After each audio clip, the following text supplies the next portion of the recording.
when we look at the outline of my presentation, I have to begin with definitions of these key terms: Ethiopia, Oromo, indigenous knowledge, and environmental ethics, plus sustainable development within the context of my dissertation.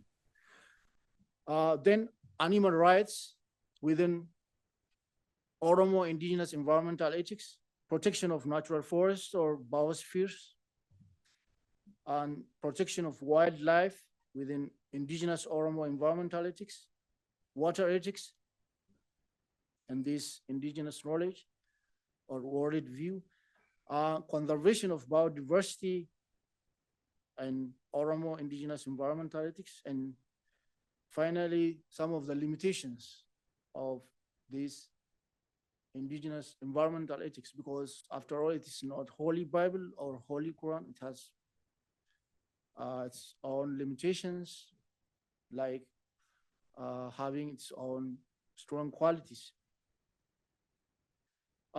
So Ethiopia, as most of you know, is a country in East Africa, officially known as the Federal Democratic Republic of Ethiopia.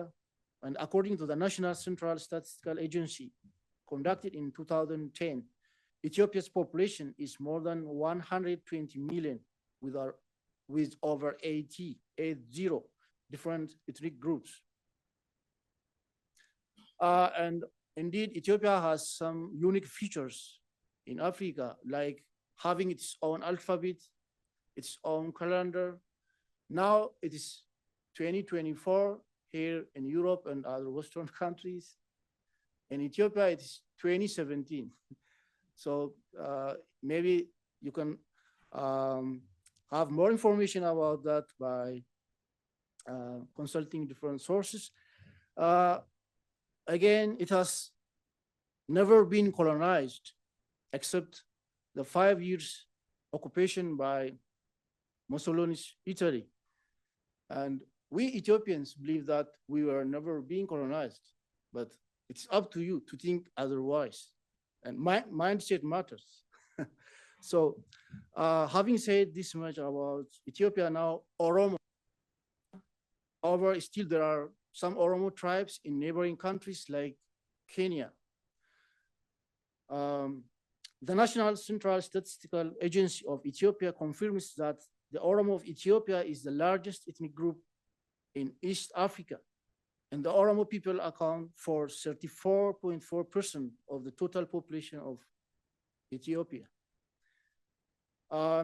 Indigenous knowledge in this context refers to understandings, skills, and philosophies developed by local communities with long histories and experiences of interaction with their natural surroundings.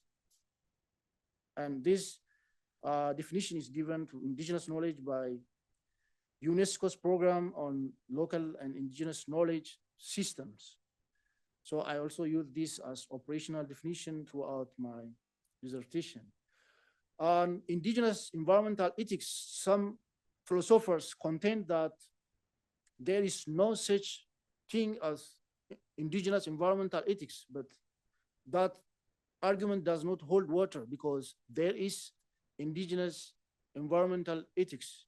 Okay, so indigenous environmental ethics codifies the duties of humans toward non-human entities, such as wildlife, animals, plants, water bodies, and so on and so forth. So we can say there is indigenous environmental ethics. We call it ethics because the people, the indigenous society, they codify these relations with the natural environment in general and also with the non-human entities in the natural environment. So we have indigenous environmental ethics. It goes beyond possessing environmentally friendly views and justifies the relevant positions and practices with concrete evidence and sound arguments. Therefore, we call it ethics and, of course, philosophical in its nature. According to Calvesa, 2011, I quote him, many peasant farmers and pastoralists critically and rationally evaluate the commonly accepted opinions and practices of their people and thereby develop their own independent views about society and the natural environment, end of quote. Therefore, this is what we call indigenous environmental ethics, and that is present in Oromo society too. Okay, coming to animal rights within the context of Oromo indigenous environmental ethics, water ethics is very recent in the study of environmental ethics and environmental philosophy in general, but some scholars have found out that it has been practiced for a long period of time in Oromo society.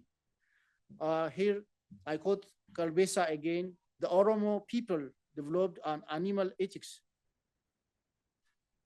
long before the emergence of modern animal ethics in the 1970s.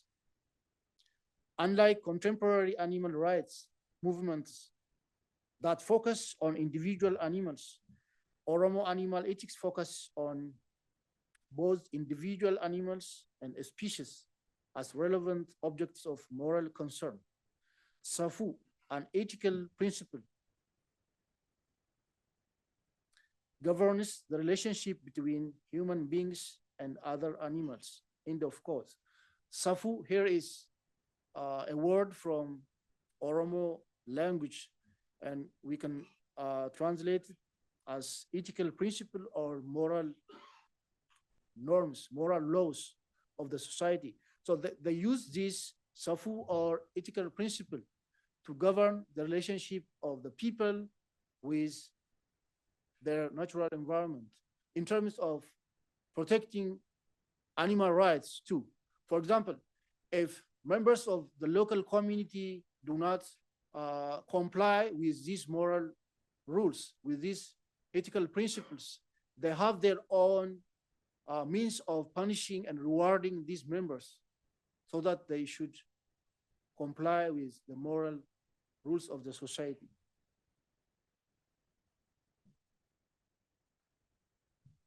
For example, in the local community where I was born and raised, that's Oromo society, those who unfairly treat animals would be excluded or suspended from participating in traditional social institutions.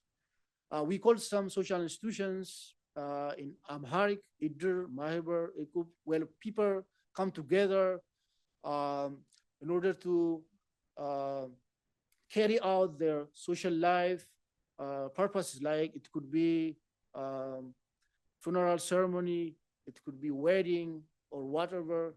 So if someone goes against these moral rules, these ethical principles, that person might be excluded from the social gathering. And then he or she must refrain oneself from going against the moral rules of the society established in order to protect animal rights, for example, in this case. And another example is it is strictly forbidden to overload donkey, horse, mule, extra, for example. People, as they are mainly agrarian or their means of livelihood is based on agriculture and livestock rearing, they use these animals, donkey, horse, mule, as traditional means of transportation. But there are elders, sages, community leaders who supervise these all activities. You should not treat your horse like this. You have to feed them properly. You have to keep them in a safe and clean environment. Otherwise, those community leaders, sages, can take action against that member of the society who does not treat his or her horse, donkey, mule properly. Therefore, Oromo people take the rights of animal seriously, and we can say animal rights is one of the 5 aspects of Oromo indigenous environmental ethics. Members of the local community would appreciate and reward those individuals who properly respect the rights of animals. So there is reward and punishment mechanisms to reinforce these moral rules, these ethical principles. For example, milking a cow and saving sufficient amount of milk for the offspring is highly valued. Someone cannot simply milk the cow until the last drop. You need to save for the spring, the offspring, sorry, so that the species continues. And we can see that these as both intrinsic and extrinsic, because if the spring, the offspring grows up, then they can get benefit from that offspring, and also saving life, ensuring continuity of the species.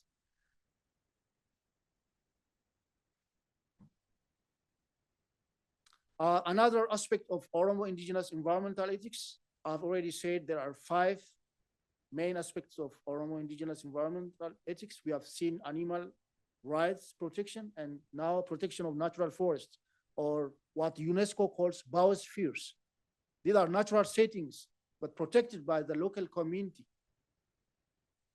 Here, relevant recent studies confirmed that local communities of Oromo in different parts of the country do deeply care for and protect the natural forest, since they value it both intrinsically and extrinsically, not only for the sake of the benefit that they get or gain from these forests, these biospheres, but also for the sake of its own beauty of the natural settings. The people might rely on natural forests to obtain, for example, extrinsically, food and traditional medicines, herbal, for themselves and for their animals. For instance, coffee plantations, ginger production, beehiving, and other related agroforestry activities are highly interdependent with the protection and sustainability of the natural forests. Therefore, in order to sustain their coffee plantation, they have to make sure the trees are there.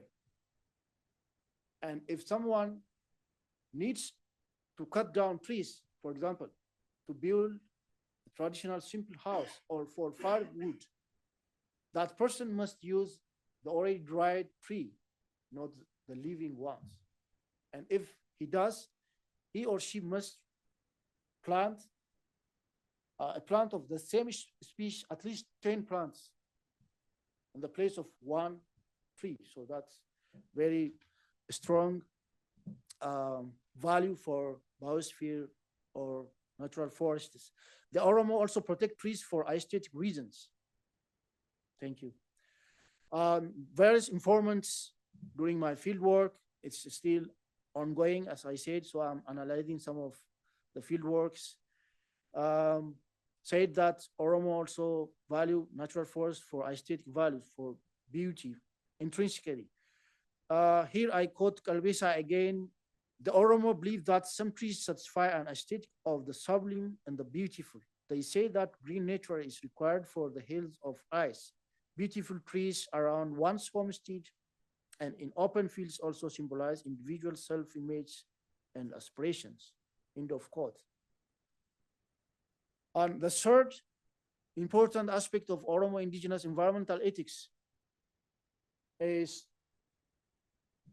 just to show one of the biospheres registered by UNESCO in Oromia National Regional State, where Oromo people predominantly live. This is Yayo biosphere, and recognized and registered by UNESCO. Is natural forest where coffee plantation beehive is very popular. Okay, the third one is protection of wildlife. When you look at this picture, this Oromo woman is holding a baby tiger. So she was trying to save this baby tiger that she found nearby her house. And the photo is taken from a local TV network called Oromia Broadcasting Network. So I have also several videos and pictures during the field works, but still in processing. So I may meet some of you when I defend the final outcome of my dissertation. But this is just some of the preliminary findings. So the Oromo recognize and protect the interests of and the rights of wildlife too. For example, they don't kill, hunt hyenas intentionally. Instead, they keep their animals out of the reach of hyena, for example. So they think otherwise, and that's also philosophical in its nature. Then water ethics is also there, and another aspect of Oromo indigenous environmental ethics. Water ethics within the Oromo society, like the value of ethics elsewhere in the world, is founded on the conventional motto that water is life.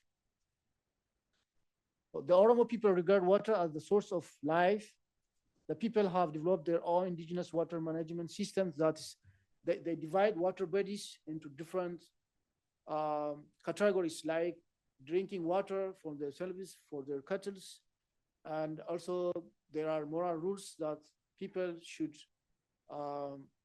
take care of these different water bodies when they are taking their cattle to drink from the streams, and which one is categorized for humans for drinking water. So that's also another indigenous way of managing and taking care of water bodies.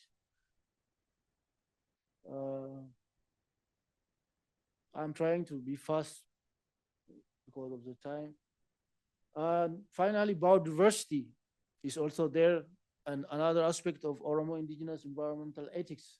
So as a large portion of Oromo society earns its livelihood from agriculture, seeds of crops, plant species, and variety of animal species are of paramount importance for the success of agrarian life. So it could be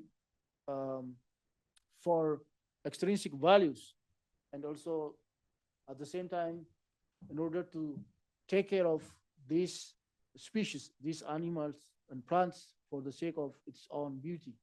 So Oromo people, particularly Oromo peasants and pastoralists, have due respect for seeds of crops, plants, and animal species. Sometimes there is a custom in Oromo, for example, if you come across a seed on the road, when you are crossing, you have to pick one. You cannot pass by. Take it to your home and then multiply it. So if you don't do that, you will be maybe considered as someone irresponsible. So that's one of the manifestations.